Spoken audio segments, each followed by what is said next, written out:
What is up? I'm Jared Welch, Aaron Halterman. This is a Blinkers Up Update.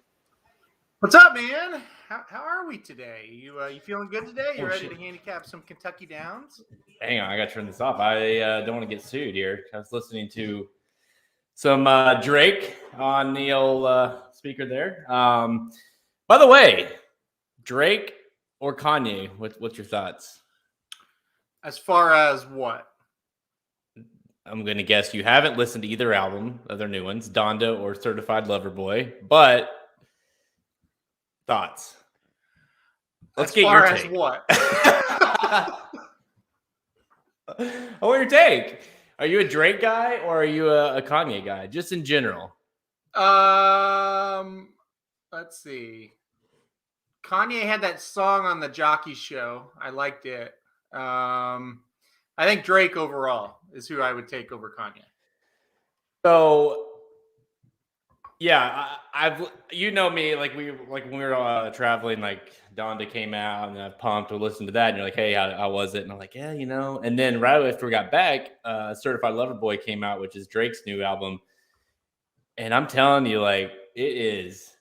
Ryan, if you're listening, it's fire. Like, he knows it. Like, we both were like, dude, this album is so much, and I think it depends on your age, like lyrically, Donda is like, because I think Kanye is like so crazy that his like lyrically he's amazing, but it doesn't make any sense what he's rapping about. You know what I mean? Like, he's lost his shit, I feel like. Whereas Drake is like more hard hitting, has the beat, really hits. Like, I feel like if there's gonna be an award, Donda might win an award because it is like lyrically genius, but it just doesn't hit anymore for me. Like, it's creative, but to me, Drake all the way. Plus, it's interesting because there was an album, I can't remember which song. There's a song that Drake raps about, and they think that he's talking about sleeping with Kim, like sneaking into Kim, like, Kanye's ex-wife, obviously. So it adds a little bit more intrigue to it if you go the Drake versus Kanye. But you're not listening to either one. I think, no, I'll never listen to either one of what you're talking about. But I think in general, Kanye he lost his mind a long time ago, right? So I think it would make sense that what he's rapping about is incoherent. I think his life is incoherent at the moment. So, I can't imagine a guy that state of mind putting together an album. So I guess I can analyze it from what I see publicly. He seems a little out of his mind.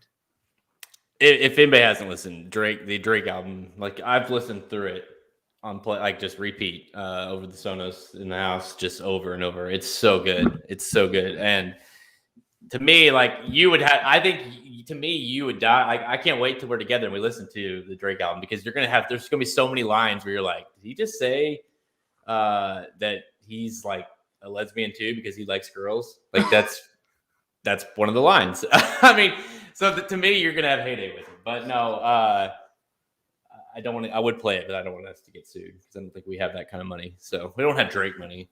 No. That I can attest to that. Speak on that. We do not have Drake money. That's for sure. But yeah, I like, my favorite thing is to actually listen to the lyrics and see what these guys say. That's my favorite part of it. Halterman will be over and we'll be doing the pod or whatever, and I'll have music going. And of course, I listen to it. I'll listen to all kinds of music, but I definitely listen to like exponentially more rap than Halterman does. And so he'll be like, "What did he just say?" And I'm like, I don't know. I just listen. It's always like always in the background. And he's like, "I think he just talked about," and I'm like, "Oh, that is like, it is very you're more into the lyrics. You're a lyrical genius. You like to listen. That's why you like the red. That's why you like the red dirt stuff." That's right. Yeah. I'm a lyrical know. genius. We've said some things I didn't think would ever be said on this show before. Oh boy. But no, big day, big pod. We got Kentucky Downs. This is like the week, I know, and you're kind of on record, at least with me, to say like Kentucky Downs may be slightly overrated, except for this Saturday.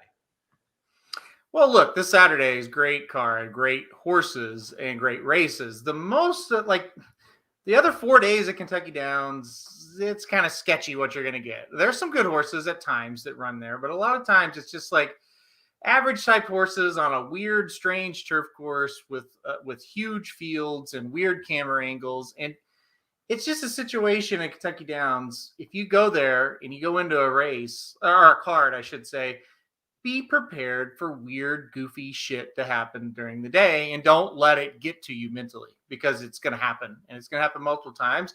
It's happened twice today. There were photos where it clearly looked like one horse won and then the other horse won photo.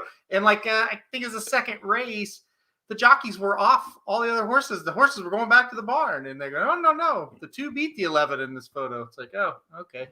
So just be prepared for that. It's a weird, goofy place, and goofy things are going to happen.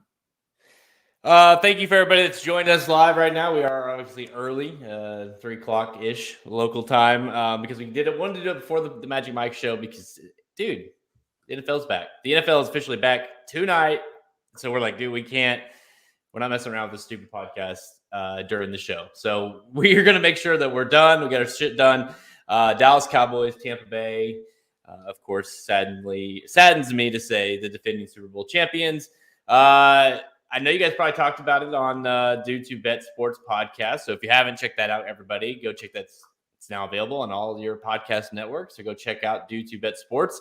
That, of course, is our sports betting podcast. But who do you like in that? Real quickly, and then we'll get into what matters here.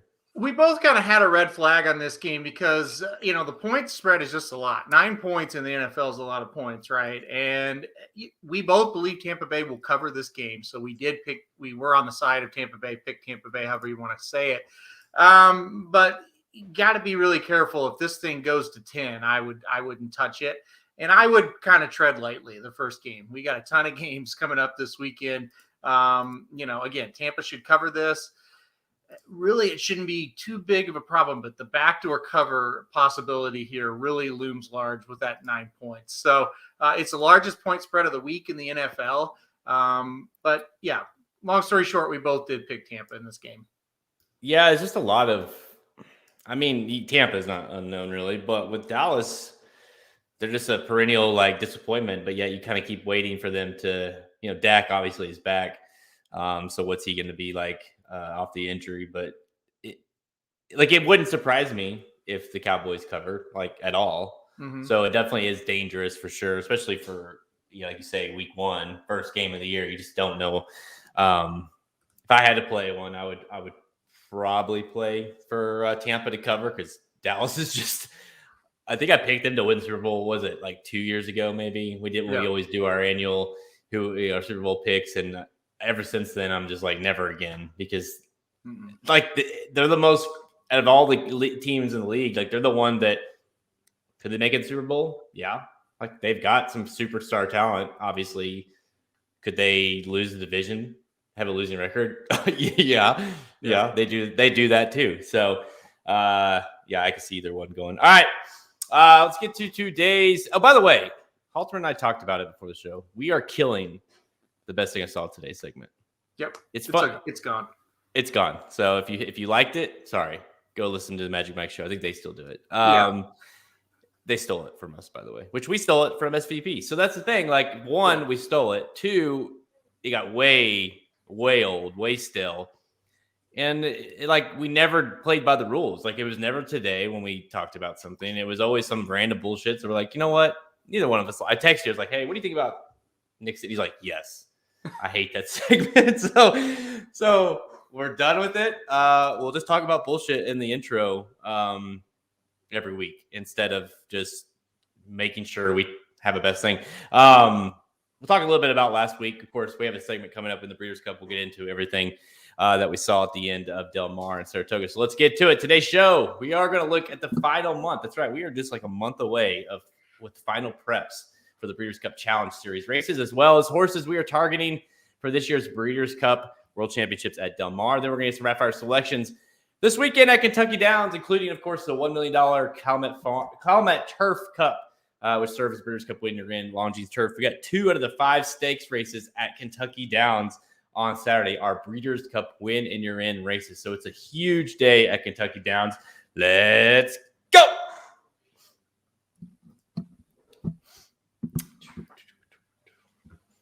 I'm telling you, everyone listening, I know you don't care. Drake, you gotta listen to the Drake album if you haven't. It's awesome. It doesn't surprise me. But it's funny because talking to Ryan about it, of course, our boy Ryan, he's like, he and I are on the same page, and he's similar age, so he's like, yeah, Kanye doesn't have it anymore. It's not like the Kanye we remember. And Drake's like, this is unbelievable. As I've talked to some younger people, like even younger than our boy Ricky, that are like, oh, Kanye, that's the best. Like, this is awesome. Like, I love Kanye. Like, Drake is like, it's the same stuff every time. So it just kind of depends on who you. I just thought it was interesting that I think it's like the younger people that don't really remember Kanye that we know. So I think when you kind of have that bar and you can't hit it any time, you know what I mean? It kind of feels like he's a letdown every single time. All right, let's pull up the site here.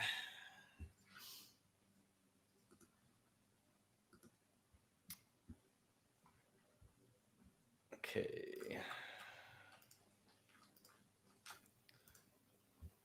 I got a list of questions, so get ready. All right, I'm ready. I filled in for Magic Mike. I read a bunch of questions. So burning questions, as Magic calls them. Well, you're like the star of the network. You're on every show. Yeah, like Kevin said, look, Aaron's on again. Yeah. If you missed Aaron, guess what? Just close your eyes. Maybe go get a drink, and guess what? There's be a show on that he's probably on. Yeah. You would think people get tired of him, but so far, no one has. I don't know how. Well, they haven't said if they had. Let's put it that way. Maybe they have. I sure would probably. So I do, and you're my business partner. So you're only on one show with me. I know. Every time, what's funny is when I have the boys and we were watching, like when the show's on, I'm always make sure like I turn on the TV or something for as long as they'll let me, and they'll be like, "Where are you at, Daddy?" And I'm like, "Well, I'm right here." Like, "Well, why aren't you on the show?" I'm like, "Well, Aaron's on it, so he's got it covered." Like, there's Aaron again. All right,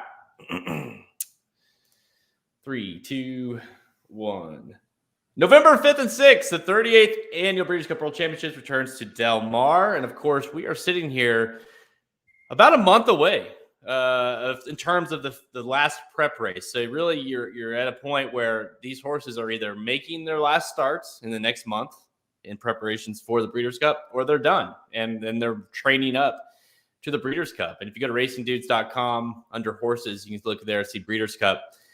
Get a full list, of course, news, updated information, of course, the winners of all of these Challenge Series races. And again, this weekend we have 2 at Kentucky Downs.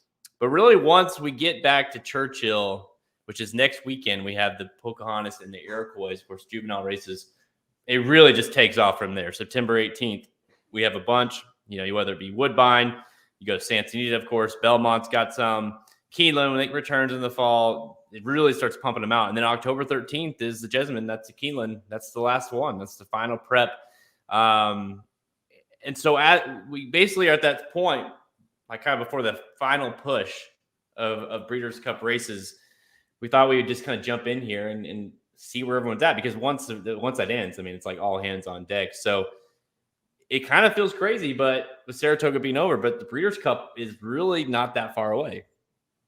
No, not at all. I mean, now that Saratoga and Del Mar are ended, I mean, the Breeders' Cup here before you know it. I mean, we're in middle of September all of a sudden this weekend. And like I said, a couple more, 3 weeks, 4 weeks of preps, and then that's it. And we're on to the Breeders' Cup. So, yeah, it's time to shift all the attention towards that and build up towards that. We'll see some this weekend at Kentucky Downs, but that's just kind of the taste, really, of what we're going to see over the next 4 or 5 weeks. It's going to be fun. I tell you, every year it seems like these last preps almost get a little bit more obsolete as far as the big time horses running in them. This year, though, I think there's some kind of those in-betweeners that need that one last prep. So I think we're going to get some interesting races down the road here. Yeah, I'm interested to get some of your takes here, because it definitely feels like, whether it be like the Latruscas or Nixco or Essential Quality, horses like that, they're kind of like, we've seen their big kind of throwdown. Now it's like, onto the Breeders' Cup. They don't need to have that final prep. And Knicks Go maybe has a refresher, but it won't be an actual Breeders' Cup Challenge Series race. And so you kind of know what they are, but like you say, some of these divisions that we're not really sure on, or the divisions that maybe those in-betweeners, we're going to start to take shape. Whereas Life is Good go, where horses like this start to kind of pinpoint where they're running. So, and by the way, if you have questions, which by the way, I hate this time slot because everyone's like working, I guess. So it's like we don't get the same, like when we do the night show or like the 5-6 o'clock our time. I mean, like the comments are just on fire. Most of the time, we're going to get people at the end of this to be like, hey, I didn't know you guys were on early. So if you have questions, though, hit us up. We'll try to answer them while we go through this. But I have a list of 7 or 8 here. Okay. And we'll just kind of run through these together. And if you have any, we'll jump in there. So the first one, obviously, I kind of touched on this. Month left of the preps. Some of them are waiting. Some of them will have one more. What are you looking for? You kind of touched on it, those in-betweeners, but what is the biggest thing that you are looking for in this final month of preps as we go into the last month of challenge races? Well, I think the big one, the 2-year-old racing is the one to really focus on as we go into the last month. Like you said, the Champagne, they're going to stretch out to a mile. It's a 1-turn mile, but they still have to stretch out. The Breeders' Futurity at Keeneland at a mile and a 16th.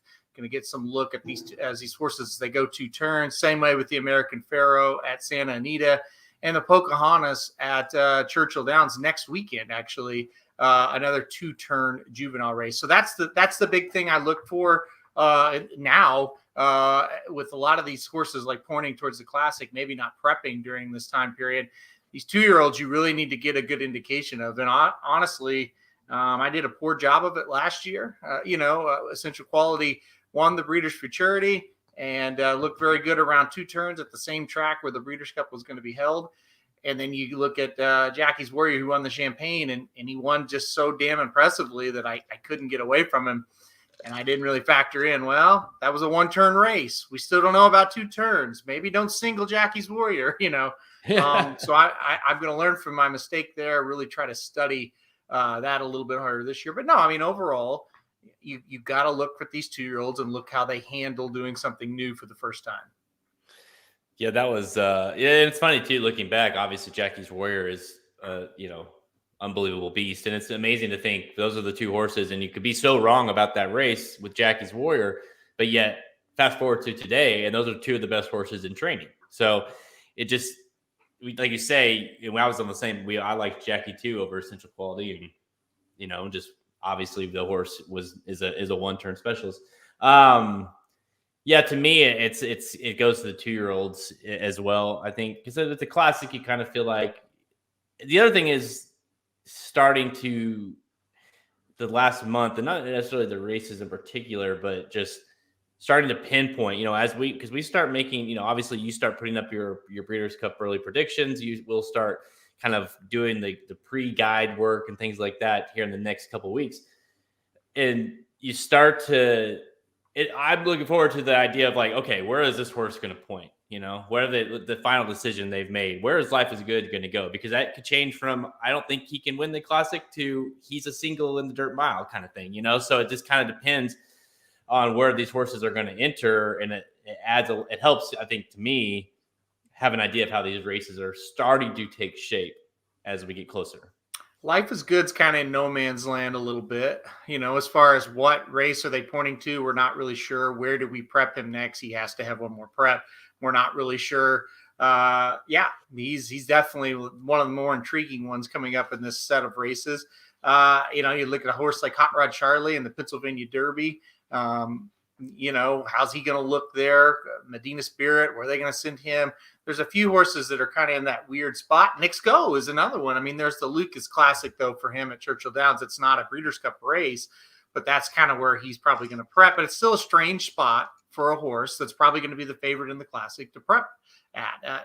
So a lot of just kind of in-betweeners is how I'd kind of describe them, for lack of a better word. Life is Good, I think, has to be number 1 if you're going to make a list of, okay, who are the 5 horses specifically that you're really, debating on, wanting to see one more from, not quite sure what they are, if they're a miler, if they can go to the Classic distance, they need a sprint. it would definitely be a Life is Good and a Flight Line, a horse like that as well. Flightline, man, like that one is like that horse. They may not even run the Breeders' Cup the way it Yep. sounds. Like they're pointing to the Malibu, and yet this horse put up the second. I think it's the second highest buyer since Chancelot got. And this horse is just a freak. And they're like, oh, we might not even go. It just might go to the Breeders' Cup or go skip the Breeders' Cup, go straight to the Malibu, train the Malibu. So or Yep. get that'd be the goal. So yeah, I mean, like you say, that dictates a lot of decision making as these horses enter or don't enter in the particular races. You touched on the 2-year-olds. That was another one. What juvenile? Obviously, last weekend we saw 2 big performances, both on each side of the country. So, what juvenile do you think? And of course, we have like you said, the Pocahontas and the Iroquois coming up at Churchill. But what juvenile do you think will be the favorite of the particular juvenile races, the fillies, and of course the boys? And what are you the most impressed with? Who do you think will be the favorite in those races? Is anyone starting to stand out to you? Obviously, like I said, we had big performances last weekend. I think Echo Zulu, as far as a speed figure standpoint, on the girl sides, definitely stands out. Now, I think the exciting thing there is what will she do around 2 turns? She doesn't really run like a horse that wants to go 2 turns. She just flies as fast as she can, as far as she can, almost similar to Jackie's Warrior a little bit last year. So where she goes will be interesting, but she definitely seems like a standout right now. The boys, it's muddled, right? Witt obviously has his issues. Gunite, he's getting better as they stretch him out. But he's not really a standout.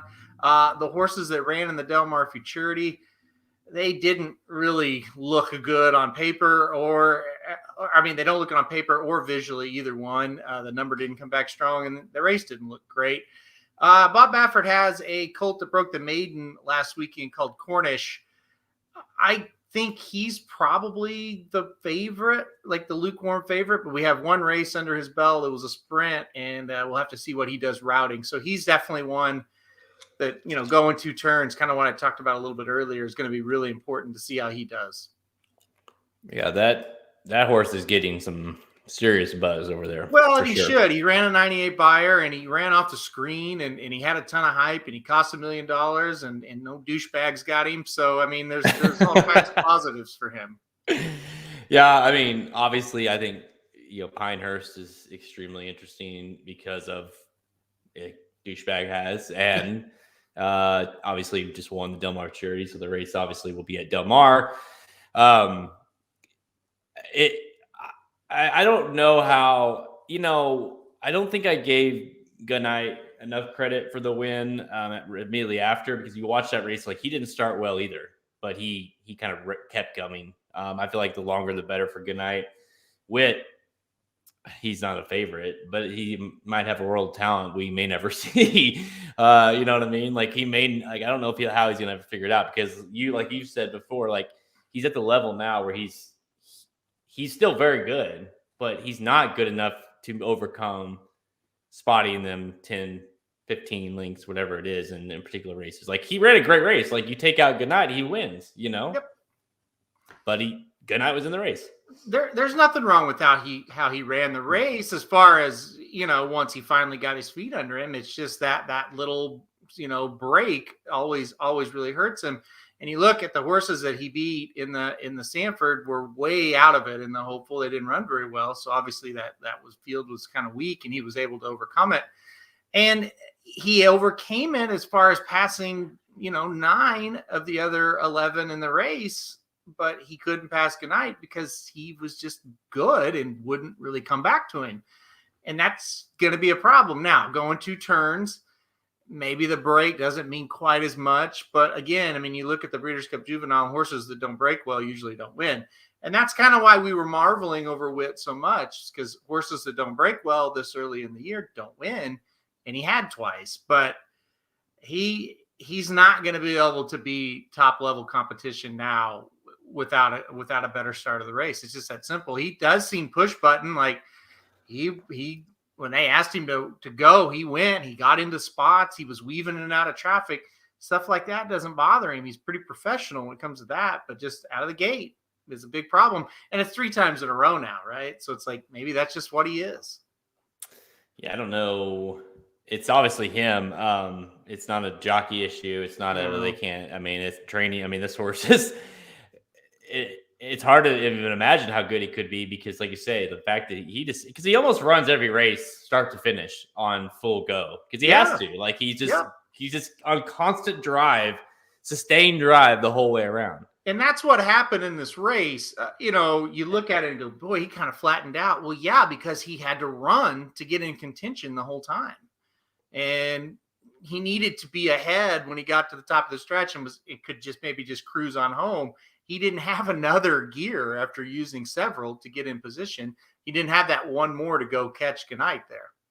Kind of makes me wonder if he were to go 2 turns, go a mile 16th. If he missed the obviously if he breaks poorly again, you just keep him in the back and then wait to make his run, and hopefully he's good enough to basically round the field. But going 2 turns, obviously he's bred to go 2 turns, but we'll see. What about Stellar Tap? That's a horse that Steve Asmussen has, obviously, that broke his maiden while you're there when Steve Asmussen broke the record for North America training wins. And obviously Stellar Tap ran a huge race, really ran huge, ran fast.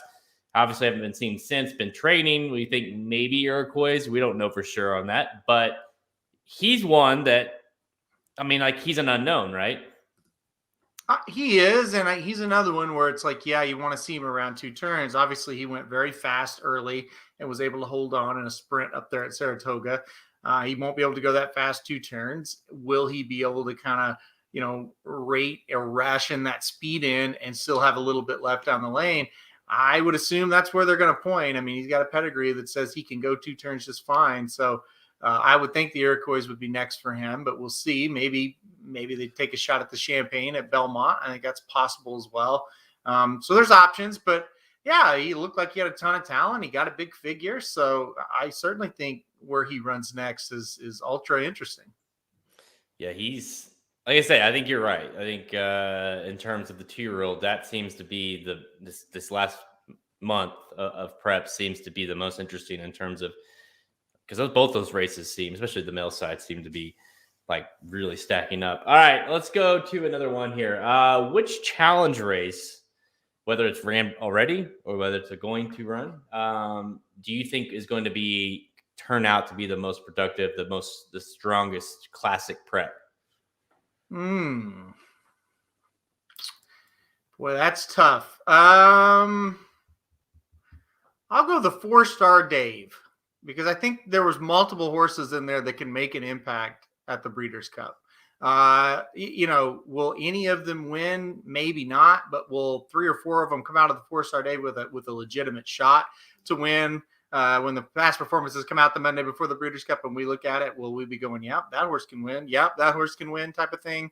Yeah, I think that's the case. So I think from a depth perspective, the 4-star Dave will be pretty productive come Breeders' Cup Friday and Saturday.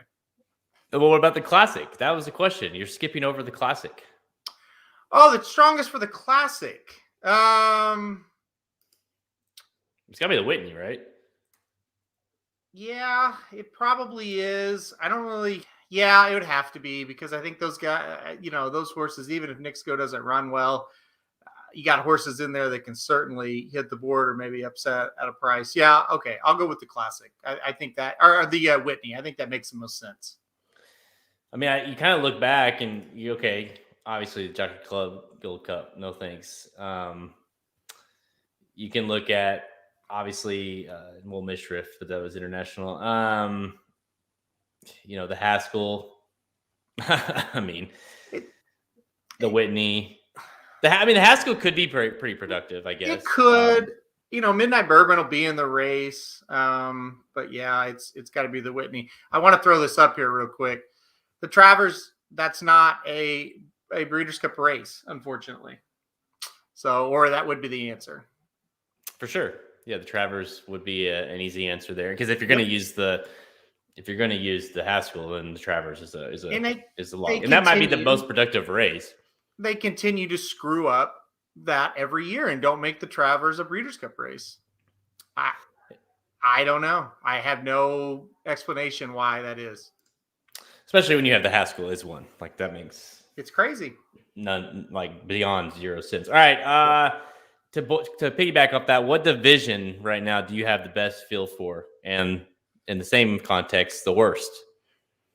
Oh, well, I think the Philly and Mare Sprint, you have a pretty good feel for it, right? And not only do you think Gamin's going to cruise, but I think, at least my opinion, you've got a couple of really good options, even if you want to try to play against that you think are better than the rest. So I think Philly and Mare Sprint certainly have the best feel for. The worst, I'd have to say the Juvenile Phillies turf. The big race, the PG Johnson was rained off the turf at Saratoga, so we didn't get a prep there. And plus, you always have the knowledge of, or you don't have the knowledge of who's coming over from Europe. So I'd say at this point, Juvenile Phillies turf, I have no feel for that one at all. I mean, and to be fair, we may not have a feel for that at all. Like, period. You know, because that's a tough. The only difference is the Juvenile turf, I have a winner in that race, you know? So we did have a horse in Annapolis that ran last weekend at Saratoga that I think is going to win. Where the Juvenile Phillies turf, it's just, nothing stood out to me. It always feels like there's one, you know, not always, but it definitely feels like a lot of times with these juvenile, obviously the Friday races, that there's at least one horse or one division that you're just like, this feels like his upset is going to happen here. And obviously it doesn't happen always. You know, Aunt Pearl wasn't that the juvenile? Wasn't the Juvenile Phillies turf? So, I mean, obviously that was but we tried to beat her. You know, so, I mean, at least we used her, but you could still try to make cases for trying to beat her. Golden Pal, we were like, that's a lock, you know? So you kind of have to, the way these juveniles work on the turf, it does make it sometimes difficult. I wanted to go back to your thought because that was one of the questions I had. I'll jump back to another question. This is per request from Magic. Okay. Chubwagon versus Gamine in the Philly and Mare Sprint. Can we see this? I mean, I don't know the answer because Chubwagon runs in the dumbest races. Like, I like Chubwagon, but it's like we're at Parks, we're at Pimlico, we're back at Parks. We lost at Parks, by the way. I have no idea if they're going to take this horse to the Breeders' Cup or not. I mean, I think she's awfully good, but I have no idea if they'll even take her. B, even if they do, I'm like, I don't really know what she is one way or the other, right? Dude, I know. And I had a whole conversation with him today about her because it's like he knows, you know, I'm like number one on the Chubwagon fan club, but it's just like, I would have zero ability to pick her to beat Gamine, especially if they continue to run in these bullshit races. Now, if we see her run at Keeneland or something as a prep and you say, wow, but I don't have it in front of me. I'll pull it up real fast, but I believe she's had 9 of 10 starts and never once ran in a stakes race. Now listed stakes. She's never ran in a graded stakes, not even a grade 3.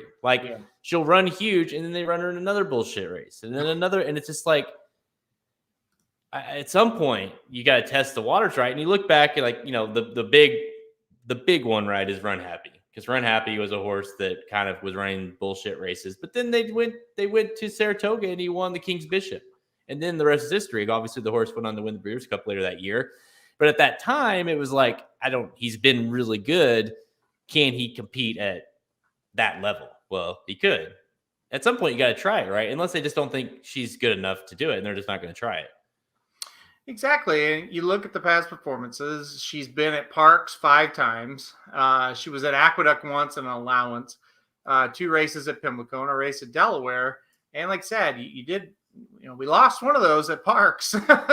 Right. The Dr. Teresa Garofalo Memorial Stakes, she lost. So, but she came back and won the Roman Rachel Stakes. So now we're going to go face Gamine. I don't buy it. Yeah, she. I don't know. Like I say, like I have no.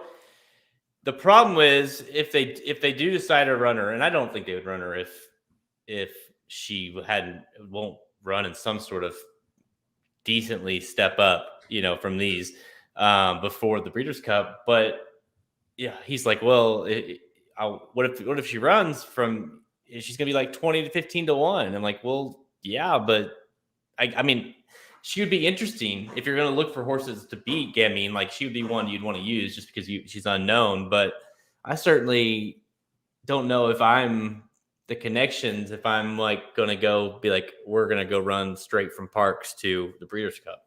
I don't know. That's the thing. I find it far fetched that she will be there. That's the main thing. I have no idea. I don't have any knowledge of that one way or the other from the connections, but it just seems far fetched that we're going to run these races at Parks and then go to Del Mar and take on a Grade 1 company. When this Especially Gamine.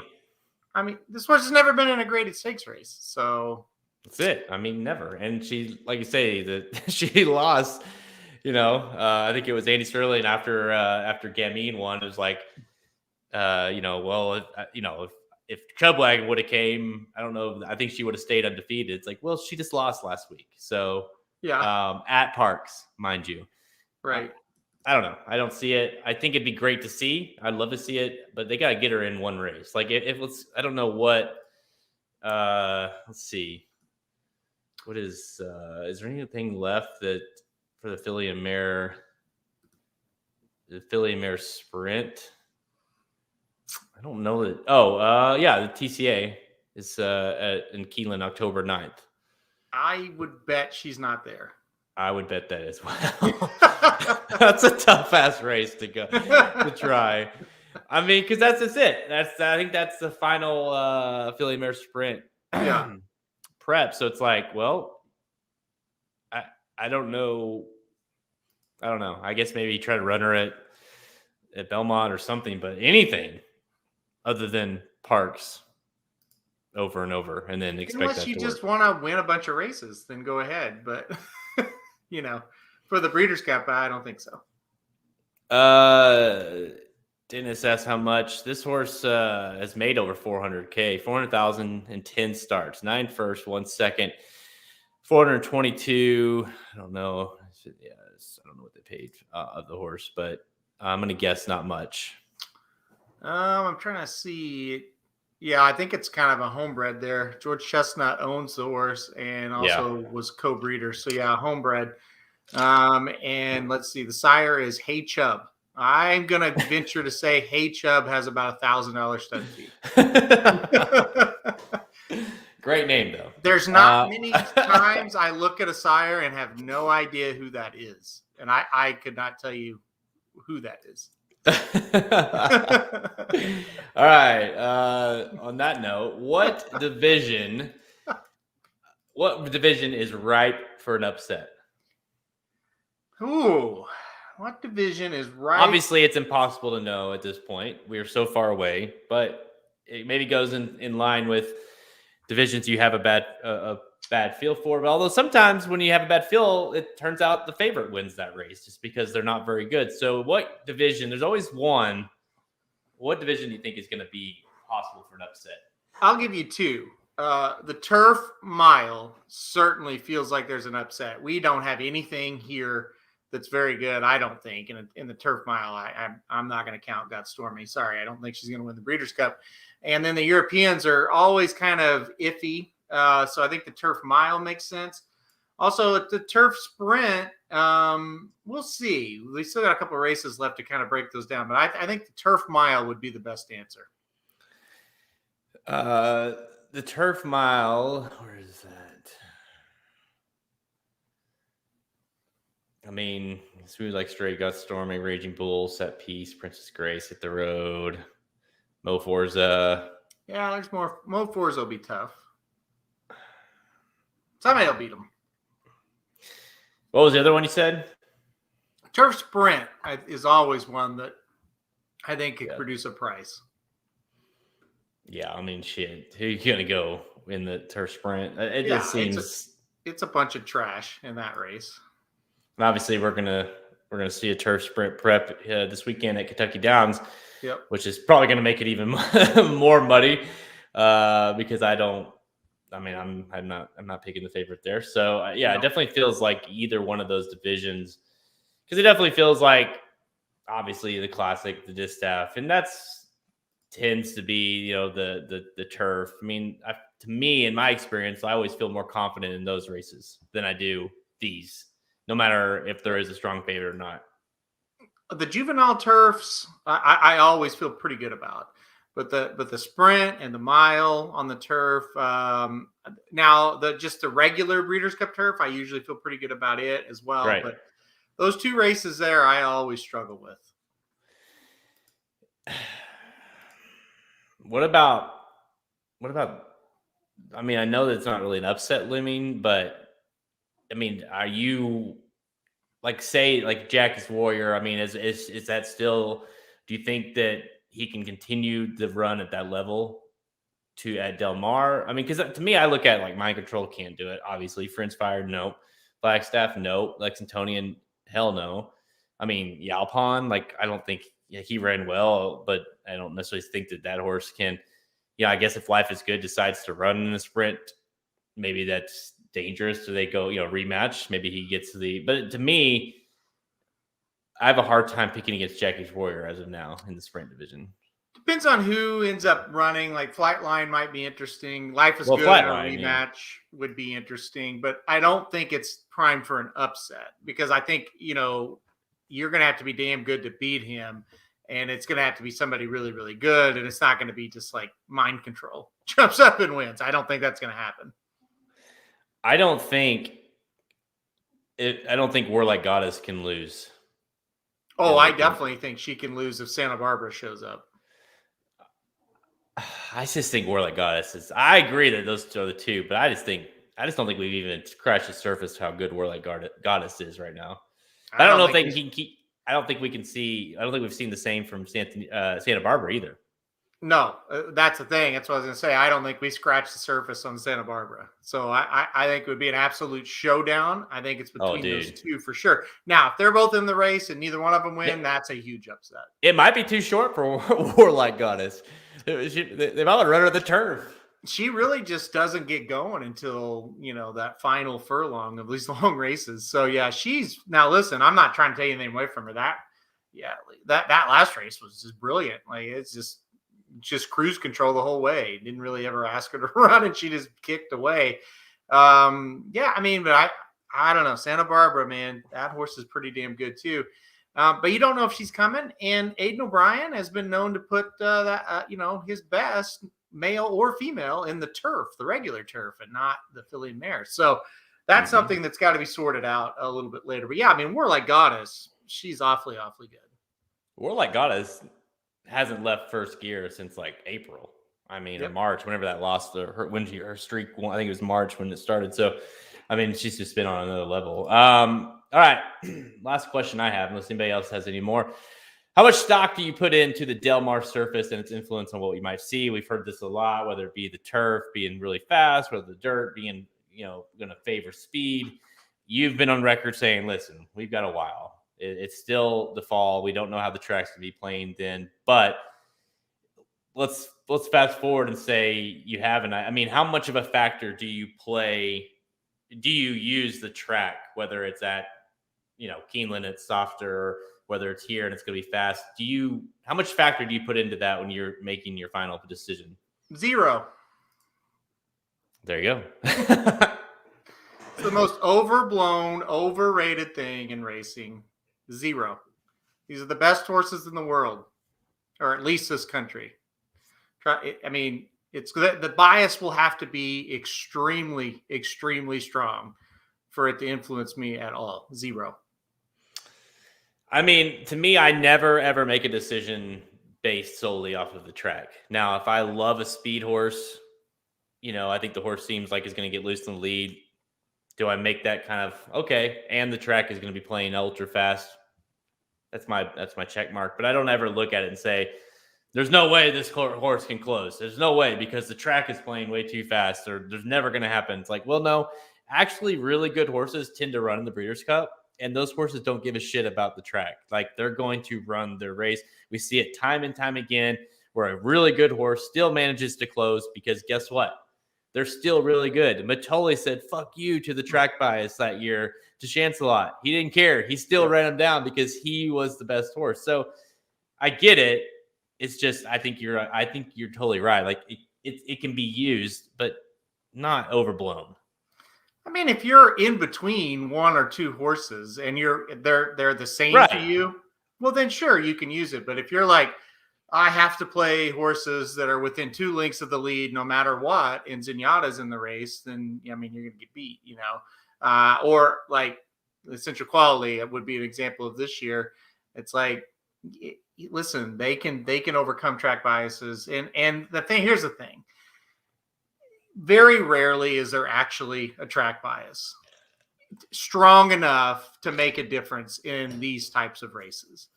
I'm not saying it never happens, but usually track biases help with lower graded races where horses, they just aren't quite as good. That's where that kind of stuff plays in. As far as the Breeders' Cup goes, it won't be any factor for me. Ross says Del Mar generally favors horses on or near the lead, especially in the longer distance races.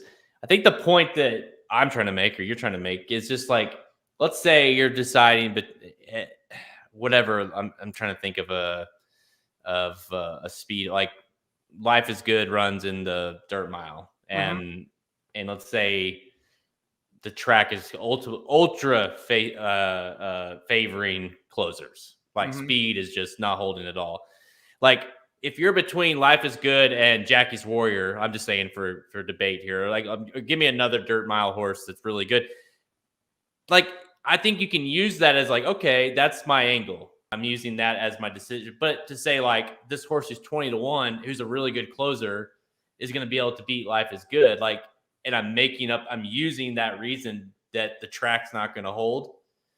Is just, to me, it's insane to think that horse can run down Life is Good only based off of the track bias. And that's kind of the point. I think if they're $16,000 claimers running on a Wednesday, sure, they're all very equal horses. I think track bias can come to play more. But when you're talking about the best of the best, the world championships, like, it just seems like it can be very overblown. It'll have to be, like, again, I can't say it enough. It will have to be extremely, extremely strong for it to make a huge impact in this. And that's just how it is. I really, I just don't think it's going to make that big of a deal. I think people make a big deal out of it and are worried about it, but I really don't think it is. It really wasn't the last time it was there. People are saying, oh, Euros, they can't win. Euros won fine on the turf when we were there, last time. I mean, yeah, you just have to handicap it for what it is. And again, if we get into a situation end of the day and it's like, wow, literally nobody is closing, or wow, nobody can hold a lead, then you might start to creep into your mind, but I would not go into it thinking that's going to happen. No, like I say, I think you can I personally use it as a decision to make it, but not this. Here hammers the point home. It was a shitty race with shitty horses and nobody wanted to close. That's the deal. You're not going to have that. Essential Quality, if he was in that race, would have won it. That's kind of the point that I'm making. He would have closed. Right. So I mean, if you're handicapping Thursday's races before the Breeders' Cup and you see a trend, you certainly can jump on it, and it can it definitely can come into play, and you can make some money kind of reading how the track's playing. But with the best horses at the biggest stages, the track bias gets minimized. Okay, I just thought of my last question, because this is a fun topic, because I feel like we got a lot of racing to talk about. The Breeders' Cup, man, is the best. What's what's the one horse that you're most excited to see at the Breeders' Cup? Whether it be because, like, for me personally, it's two. It's Nick's Go and Essential Quality, because we're going to have Horse of the Year on the line in that race, very, very, very likely. And they have similar or very contrasting running styles, same trainer. They're going to be like hit the top of the stretch with both of a chance. So to me, that matchup is what I'm most excited to see at the Breeders' Cup. What about you? I hate to go with the same two, but yeah, I mean, we've seen those two horses run in person a lot now. This year, I've been lucky enough to go back to the track. Obviously, Essential Quality, man. I think I got to go him. I'm most excited to see him. I'm just really, really impressed with his get the job done no matter what happens mentality, and save from the Derby, which I still don't know how he lost the race. I'll never understand it, but to run down a hot rod after he runs the race of his life in the Belmont, have all the excuses in the world to lose the Jim Dandy, and you don't. And then you really had a big excuse if you would have lost to Travers, letting Midnight Bourbon go on such an easy lead all by himself. Nope, didn't matter. Still ran him down. So Essential Quality would be my answer if I had to pick just one. That's what's amazing about this horse. Is essentially like both of them. Really, we've seen both these horses so many times in person. It's insane. Like you made a good point. It's like Essential Quality. Saw him in the Juvenile. We saw him in the Derby. We saw him in the Belmont. We saw him in the Travers. Mm-hmm. So we've seen this horse run all like the time. 4 times, 5 times, and then Knicks Go. I mean, God, there's countless times we've seen Knicks Go run in person. Feels like every time the guy runs, we've seen him. Well, of course, the Breeders' Cup, we saw him. We saw him at the Breeders' Cup twice, I guess. The Pegasus, or I guess we didn't see him at last year's Pegasus. We saw him at Mile. We saw him in the Whitney. Like the horse, we've seen it like every kind of Knicks Go, right? We've seen the really good, and we've seen the really bad. We've seen the spectacular, and we've seen the spectacularly bad. So it definitely feels like it is a culmination, right, of kind of the end. And really with Essential Quality being what he is, and Knicks Go, kind of, you never know, like this could be the last time these two ever face or even run again. So this could be kind of not only for horse of the year, but just the final throwdown. Yeah, and Knicks Go is he's really fun to watch when he's right. Like that Whitney thing was very, very cool. He was really, really fun to watch when he rounds those turns and he just blows everybody out. That's cool to see. So he's definitely a good answer as well. All right, Ross, you've been dying to tell us. You've said it 3 times now. Essential Quality. Can we guess the final for a long time of Essential Quality? Please tell us now. Oh, hold on. Yeah. They ran the slowest Travers time early in the race. Yeah, so his final furlong was 11.5 seconds. So here's what I'll tell you. That is super impressive, okay? Number one. Number two, you do have to take into account how slow they were early. And that's why they came home fast. When you have slow early paces, you do come home extremely fast. But don't take anything away from it. That's very impressive. And he points out, like Jack Christopher 13.08, Gamine 12.41, Yalpon 12.49, Jackie's Warrior 13.03, Latruska 12.99. They also ran extremely fast early, all of these examples. So just keep that in mind. But yes, 11.5 seconds for a final furlong in a 1.25 mile race is very, very impressive.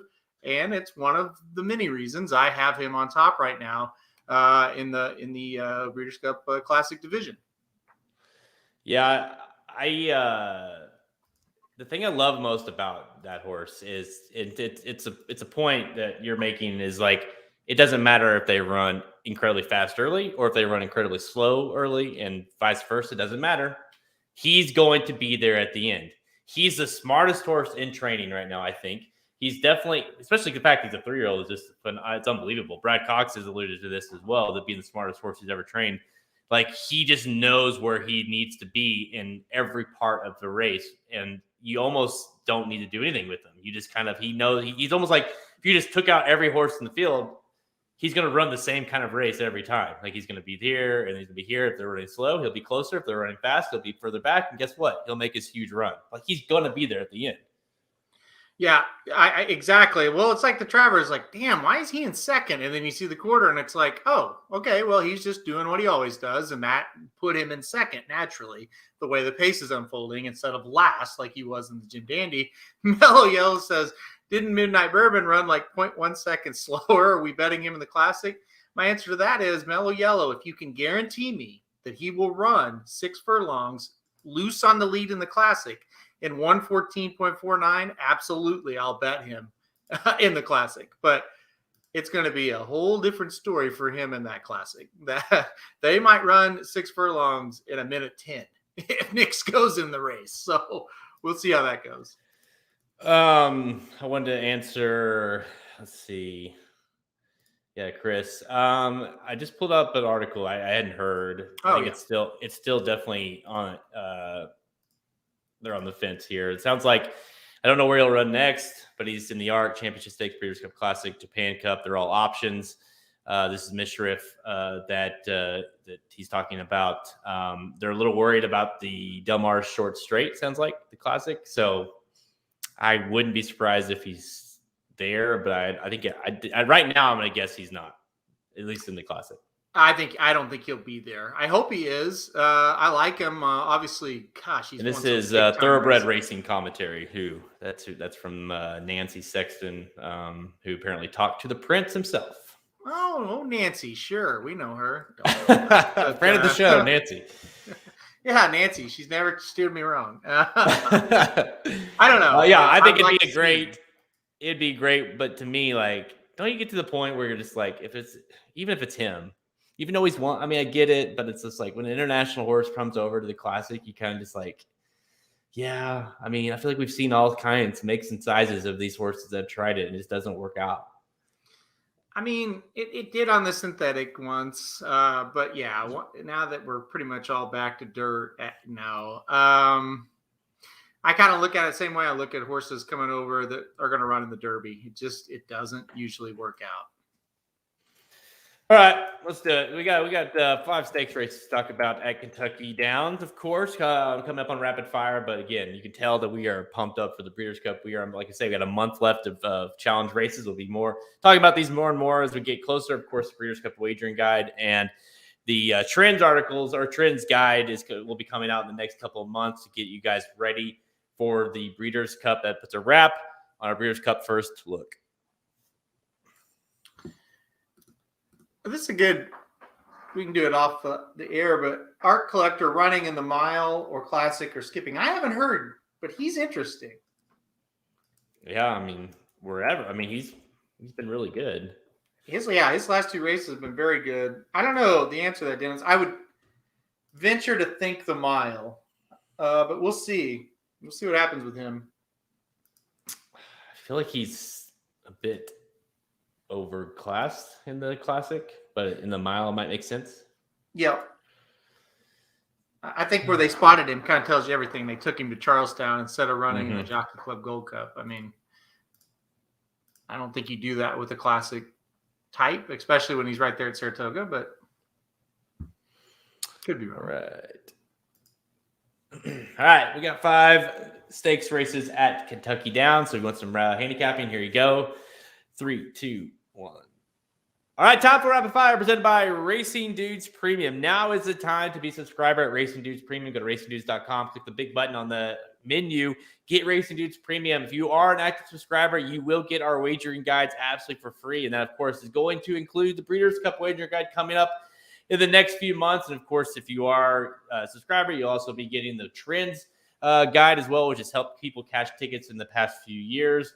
Racing Dudes Premium, this is what you need to get ready for the Breeders' Cup and, of course, all the challenge races coming up. We'll have access for all those. Racing Dudes Premium, go to racingdudes.com on the handicapping products page. All right, Kentucky Downs, let's go to race 6 on Saturday. We have 5 stakes races to talk about on Saturday. The racing is going to be unbelievable. The turf racing, 2 Breeders' Cup winner-in races like we talked about, the Turf Sprint and the Longines Turf.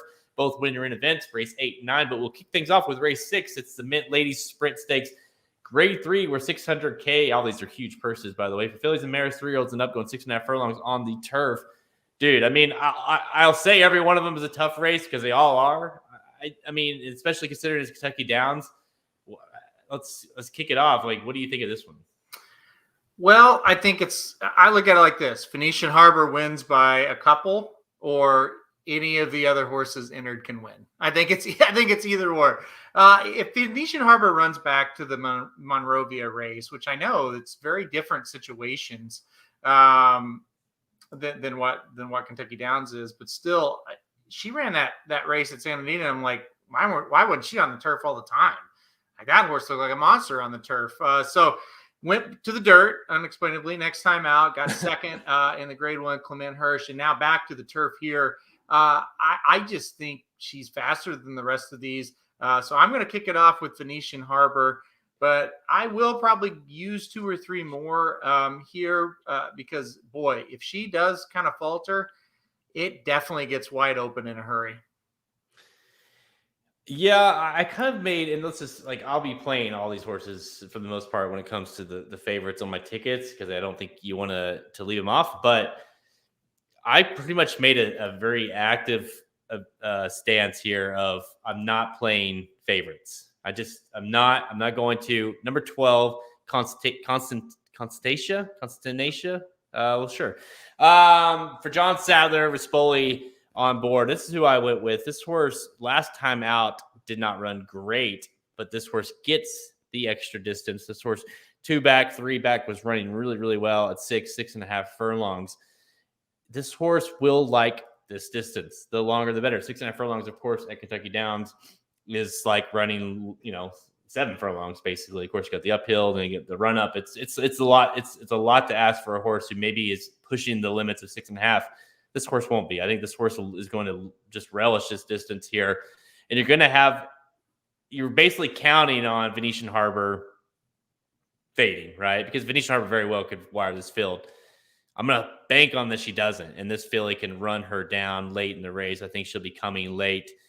It's just that she's good enough, and I think she is. You get a price. You don't get a huge price. I'll give you some prices here coming up, but I'm on number 12, Consternation. Did you like this horse at all? I do. I thought about picking this horse, but she was just kind of destroyed 2 back against Venetian Harbor, and that's why I kind of shied away.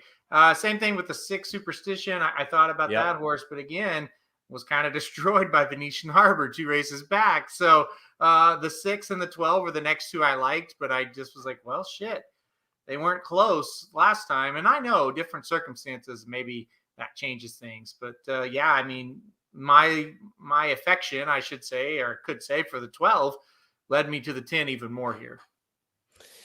Yeah, I agree. I mean, to me, it's the 10 is a clear cut like horse to beat. And again, you have 2 samples to go off of as far as the turf goes, and the one we did see was really impressive. Will she do it again? We'll see. You like the 10. I've got the 12. All right, let's go to race 7, the Kentucky Downs Ladies Turf Stakes, Grade 3 with $750K for fillies and mares, 3-year-olds and up, going 1 mile on the turf. Field of 9 lines up for this one, led by the 2-horse Princess Great for Stidham at 2-1. Are you going to go? Are you going to? This horse obviously has been extremely good, but now comes to Kentucky Downs. Are you going to play her? Yeah, this will be the last favorite I'll play. And I am I'm with you that you probably need to get some long shots in here, but I think Princess Grace looks pretty tough here. This was more about, I don't love anybody else in the field all that much. And I thought just Princess Grace can just kind of sit back, get her trip, pounce, and win late. This is 2 races in a row. I'm picking Florent Giroux, though, so that's probably setting me up to be very angry on Saturday and sending angry texts to people who probably don't want to get them. But that's just what I do when he gets me beat. But still, I think Princess Grace is kind of a standout in here. I just think she's the best horse. Yeah, honestly, I looked at these first 2 legs as kind of the same. Like, I do think the 2 is the one to beat. She's been very, very good. It's hard. I mean, she's lost once in 6 starts, and the one was a close second. So it's like not like she's done anything wrong in her career. She likes the distance. She's been running a mile 16. She even cuts back from that. So yeah, she's going to be extremely tough. But again, I told you where I stood on trying to beat these horses. I went with the 6, Shifty She. Irad stays on board for Safi. And it's like, you look at Sarah, if this horse, Safi couldn't win, like you said, I think the quote of the Saratoga meet was, Safi couldn't win with Secretariat at Saratoga. And he still almost won with this horse. Like, she ran really well. So if he can almost win with her here, maybe she can win at Kentucky Downs. At this distance, she's really good. 4 wins and 7 starts. And of course, I think it's a vote of confidence that Irad stays put. This horse, like I said, ran really well at Saratoga, and she's kind of in charge of the race, right? She's going to be the speed of the race. Irad's going to have to give her a confident ride and to see how far she can go. But I think she'll be there at the end. It's just a matter of if that 2 can run her down. So the horse that finished second in that race you're talking about at Saratoga, Hindi Woods, runs in the 10th race today, today being Thursday at Kentucky Downs. So I think if Hindi Woods runs well, that kind of just boasts the confidence of the 6 Shifty She here.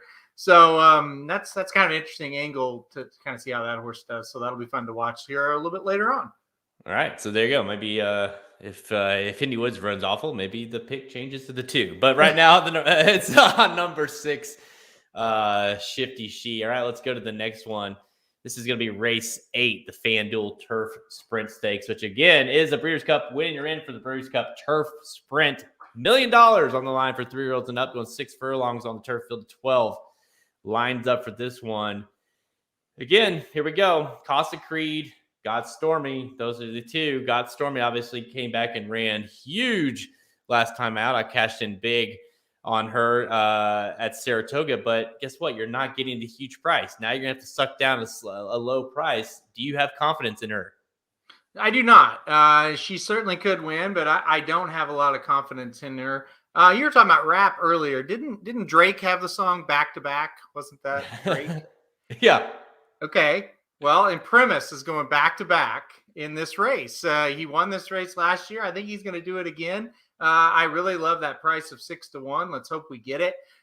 Listen, this horse, I have no idea what happened last time out at Saratoga. Just did not run well. Just didn't get out of the gate real well and never really happy and got beat. I think he kind of turns it around second off the layoff today. We know he likes Kentucky Downs. That's a good thing. We know he's super, super classy when he shows up. I'm not going to say always because that last race at Saratoga wasn't very good, but he usually puts up a big effort. I think his best effort beats the rest of this field. So back-to-back, Drake style for number 12 in Primus. I like it. I mean, that was one that I looked a lot at in here. I liked a lot. This one was a tough one for me because obviously, having cash big on Got Stormy last time out, I think she's obviously got that ability. Casa Creed is very interesting, but I didn't want to play at 7-2. But I think you got to use. Fast boat, semi-interesting. I think the distance might end up being too much. Stubbins is going to be a price for Doug O'Neill. Listen, I went with 10-1. I went with a 3-horse Bombard. This is another kind of a speed horse. I'm banking on speed, so we'll see how well this works out for me. But Bombard is a horse who Pratt obviously has been riding for Mandela out west, and of course comes back to ride here for Mandela as well. This horse, won the Grade 3 Daytona at Santa Anita last time out and was pretty damn impressive doing it. The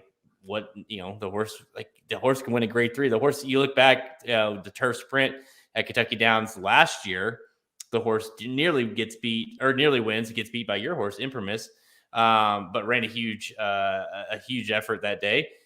Finished second by a neck. That was it was like a blanket finish.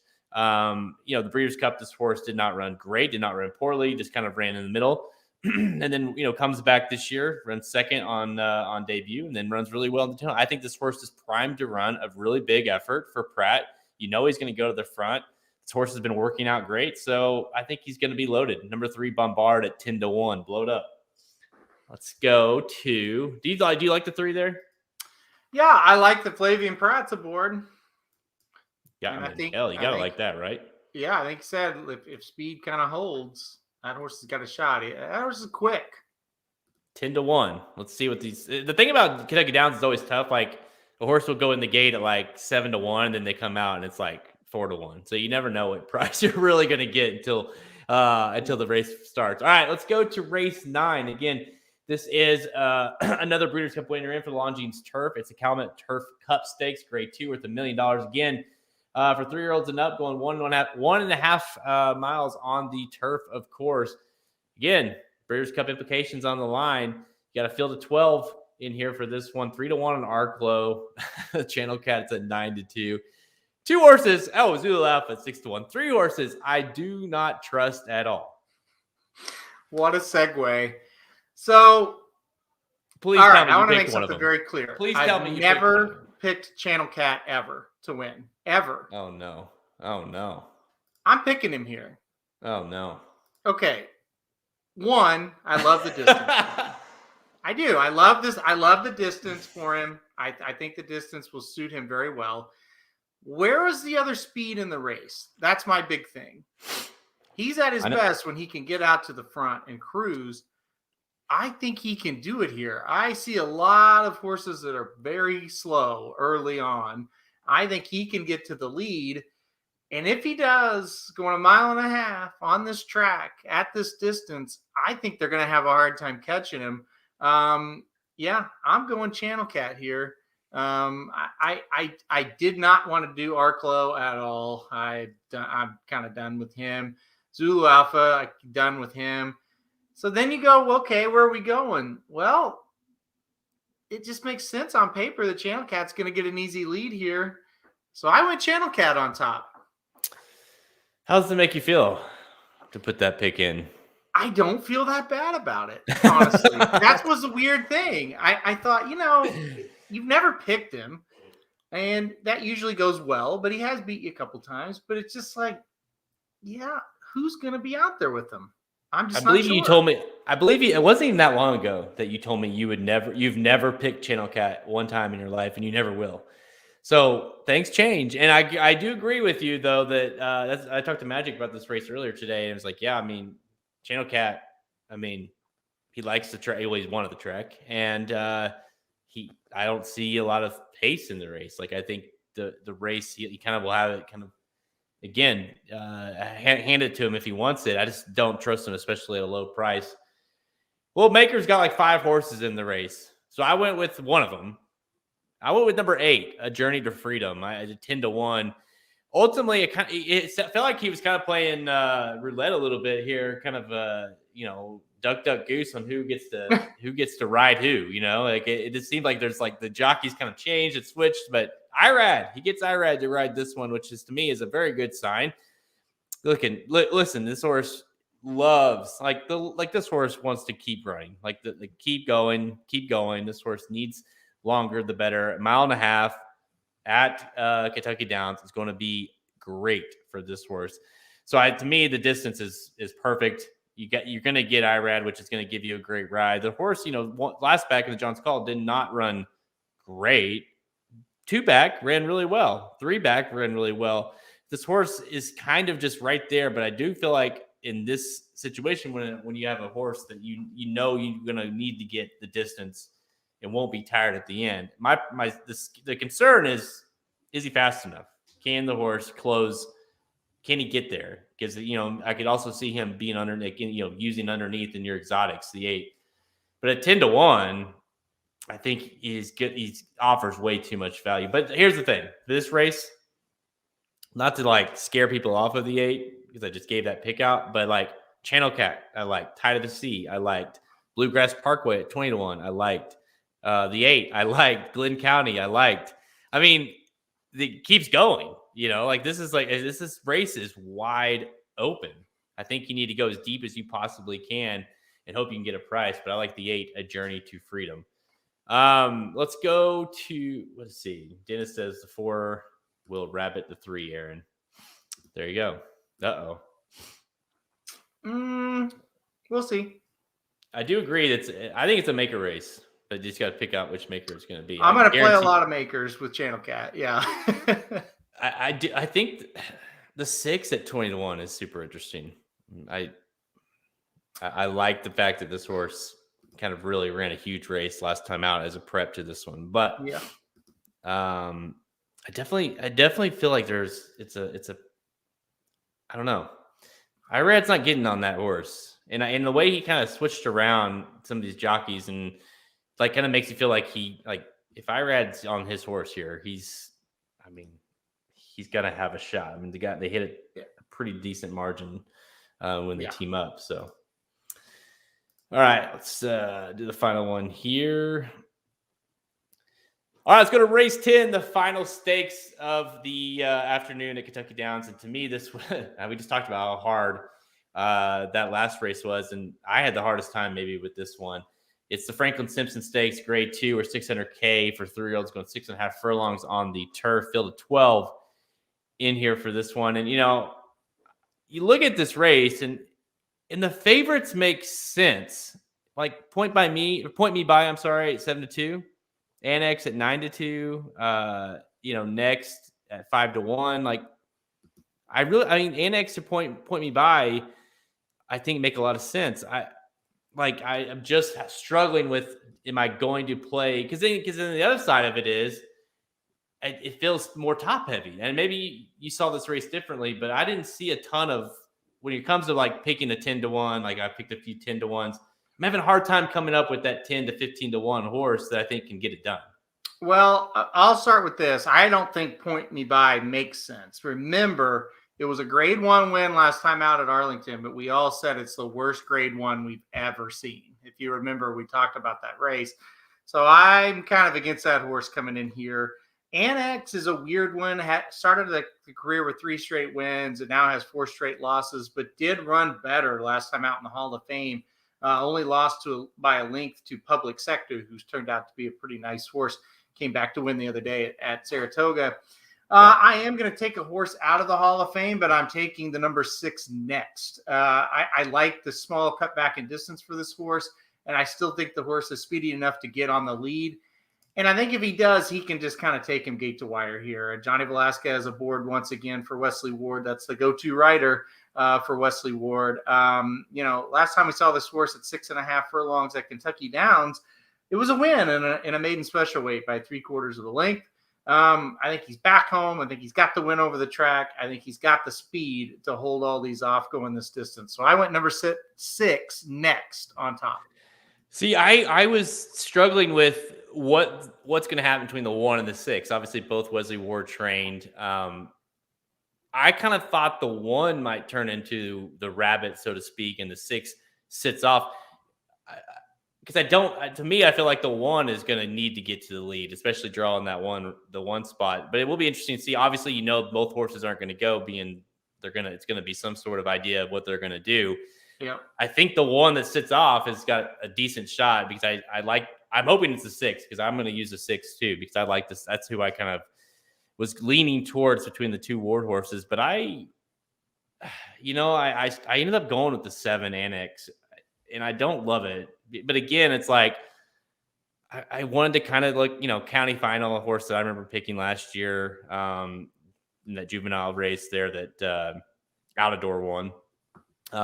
Just he's been very, very, very bad compared to what they paid for the horse. The Learjet, no. Miss Amulet, of course, finished 3rd to Aunt Pearl last year. Interesting, maybe, but it was awful since.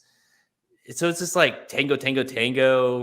Again, I don't, if we're going to say, like, we agree, like, that race at Arlington was awful and that horse didn't win. You know what I mean? So it's just like, it was hard to get to anyone else other than these favorites. And so Annex, for me, like you said, was really good early on, came back, ran a really good race in the Hall of Fame, got beat by Public Sector, like you said, came back to win again. So I think that's a nice loss if you can have one. And again, I think Belmont's going to have him ready to run in June Alvarado. So I don't love the price, but again, I just had a hard time. Like, I think this is a top heavy race, and I'd be surprised if any of these don't win. Annex makes sense based on that last race. It makes sense based on some of his races at Gulfstream.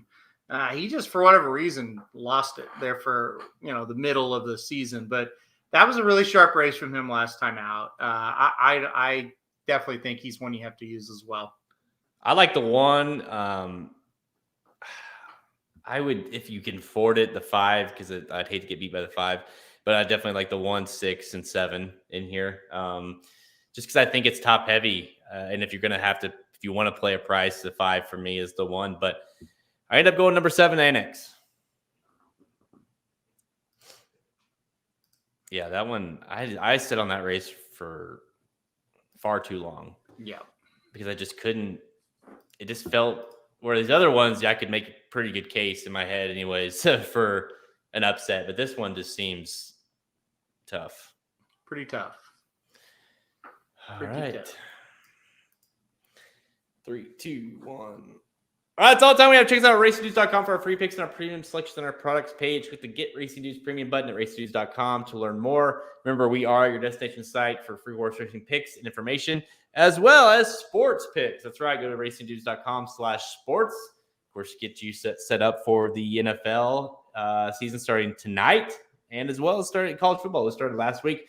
So all that's coming on the website. Of course, we got the Due to Bet podcast, Due to Bet Sports. Just find them in all your regular channels on iTunes and things like that. You can find all our podcasts, the Magic Mike Show coming up next, which we got to hurry because the Magic Mike Show, I mean, they're patient.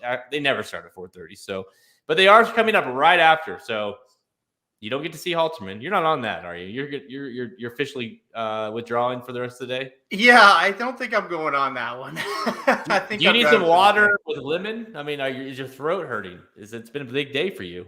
Yeah, it has. I could go on there just for a second just to say that I appeared on all 4 shows today, but no, I think this is it for me. No, I was on there Monday, so there was that. I don't know. I don't know if Magic ever even posted that one. I think it was so bad he just said, we'll just keep that a video. So I know, we switched to I switched like our hosting on for the pods on. It's called Captivate. And I was kind of checking. I was like waiting because I was just waiting for Magic to have an issue, right? And I never heard from him. And I thought, well, that's weird. Like, and I looked on the side, like, wait, he never posted that. Like, wonder why he didn't post that.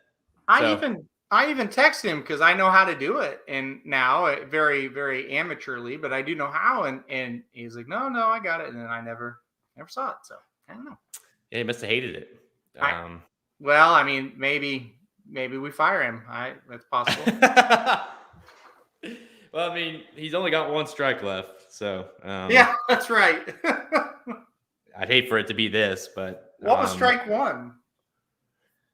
I don't know. I'm sure I could come up with them, but no, no. No, he messaged me last night. He's like, "Hey, can you send me the login information again because that expired?" Like that, I was like, "Magic, seriously, come on." So, anyways, he's set up. The Magic Mike Show is coming up next. Of course, they are doing the late pick 4 at Kentucky Downs as well on Saturday. So we just gave you our pick 4, or at least who we like in the pick 4 races. Get more insight from them and see what they think as well, and build your tickets accordingly.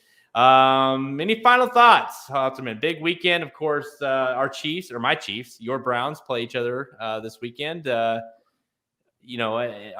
your final thoughts on the season coming up? Oh, I think it's going to be a lot of fun this weekend. I think it's going to be a good season for both of our teams, and even the Cardinals. I think they'll be decent too. Yeah, I mean, Chiefs -6. I'm taking that all day. That's about it. I don't expect that game to be that close. So there's that. We do this every season, so we might as well just continue to do it, right? So what's your let's give our Super Bowl predictions here. What's your Super Bowl matchup? Kansas City and Los Angeles Rams. That's my Super Bowl matchup. I'm going Kansas City to beat Los Angeles. Interesting. Well, I'm glad to hear that, by the way. And I was actually thinking about the Rams as well. Chiefs, obviously, is where I'm going. 3 years in a row that I've done that. Hopefully they make it 3 years in a row as well. Honestly, I was between, the Rams, the Bucks, and the Packers. The Packers kind of feel like this is like a Hail Mary season, so to speak. Kind of feels like this is it. Don't know, Adams, Rodgers, who will be back, but this is kind of the last ditch effort. I hate to kind of do the same as last year, Tampa Bay versus Kansas City, but it kind of feels like that's looming, right? So I'm going to stick with that. I'm going to do a repeat of last year, Chiefs winning. They're going to get the Chiefs. It's very biased, but they have not stopped talking about the loss last year. They were embarrassed by it, and I don't think that that's going to be something they forget this season. So I think that's going to help carry as much as it can for a professional football team. You know what I mean? Like college is different, but in professional football, I think if you can get your feelings hurt, that was how you do it. Yeah, I think the Chiefs, the only question mark is keeping the quarterback healthy. Obviously, that's the big one. And they're going to have to buck that trend of the Super Bowl losing team not doing well that next year. But I think that's a trend that will get busted this year. Magic, don't even act like you're even ready. Like Samich probably hasn't even joined the show yet. Magic, I showed up on Monday and did a great show. I put my heart into it. I'm sorry, it was Tuesday. Put my heart into it, and I go on to the website and it's not even up. What's going on? What are the odds that if only the Racing Dudes had an appropriate podcast live stream, they could spend 30 minutes talking about the Chiefs? That's true. But I wasn't on that show today. Yeah, I'd say I didn't, though. What are the odds that Magic is able to successfully post his podcast tonight? Oh, well, listen, I could do it, and I've never done one before. So that's how easy it is. Let's premise it with that. I literally have never done one, and I've posted 2 now with 0. I didn't even text you. They're up. They work. They're on all the platforms. They're on the website. 0 issues. Yeah, you even embedded it on the sports. Like you embedded the player, and I was like, wow, correct, great job. I assumed I was going to have to do that, but I didn't. So I would say he'll have big time problems. All right. The guys are bitching at us to get off here. So just stay tuned. Stay right here. And the Magic Mike Show will be coming up next. Again, talking Kentucky Downs. And hey, real quick, you better watch it live because it won't be on the website. I know that. Plus, you get to know who not to play. So that way you just scratch out the horses they're getting ready to talk about. Yep. Listen to this show again to get the actual picks. And then cash some tickets because that's the way to do it. All right. I'm Jared Welch. He's Aaron Alterman. Good luck this weekend, guys. Sorry, Magic.